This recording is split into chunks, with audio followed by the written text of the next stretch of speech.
বাজারে সমস্ত সবজির দাম একেবারে আগুন, তাই জন্য সবজির কোনো কিছুই ফেলা যাবে না। আমি পটলের খোসাগুলোকে ভালো করে ছাড়িয়ে ধুয়ে নিয়েছি, একটু মোটা করে ছুলে নিয়েছি।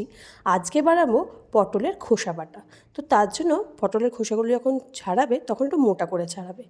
তো মিক্সিং জারে পটলের খোসাগুলোকে নিয়ে নিয়েছি, আর বেশ কয়েকটা কাঁচা লঙ্কা নিয়েছি, কারণ এটা হবে একটু ঝাল ঝাল, ঝাল ঝাল না হলে ভালো লাগে না। আর অনেকগুলো পরিমাণ, প্রায় 15-20খানা রসুন নিয়ে নিয়েছি। তারপর বেশ কিছুটা পরিমাণ নিয়ে নেব কালো জিরে। এই 4টে উপকরণ দিয়েই আজকের আমাদের দুপুরের মেনু রেডি হয়ে যাবে। খুব সুন্দর টেস্ট হয় কিন্তু। তো চলো এটাকে পেস্ট করে নিই। দেখো, এটা পেস্ট রেডি করে নিয়েছি, একদম মিহি করে পেস্ট করেছি ভালো করে। তো এবারে এমনি কড়াইয়ে দিয়ে দেবো সর্ষের তেল। অল্প তেল দেবো, বেশি তেল দেবো না, কারণ বিশেষ কিছু উপকরণেতে পড়বে না।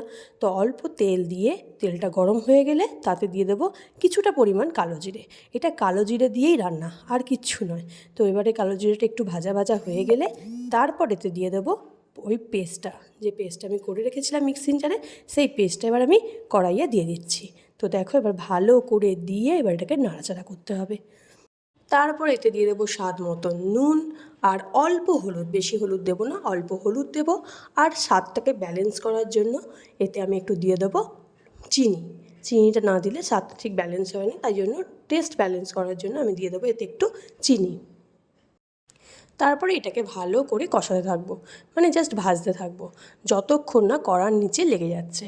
তো দেখো, এখন পুরো শুকিয়ে গেছে, পুরো যেটুকানি জল, যদিও বা জল দিইনি, বাটার সময় অল্প একটু জল দিয়েছিলাম, তো যেটুকানি বা জল আছে সেটা পুরো শুকিয়ে গেছে। দেখো, কড়ার নিচে এবার লেগে যাচ্ছে।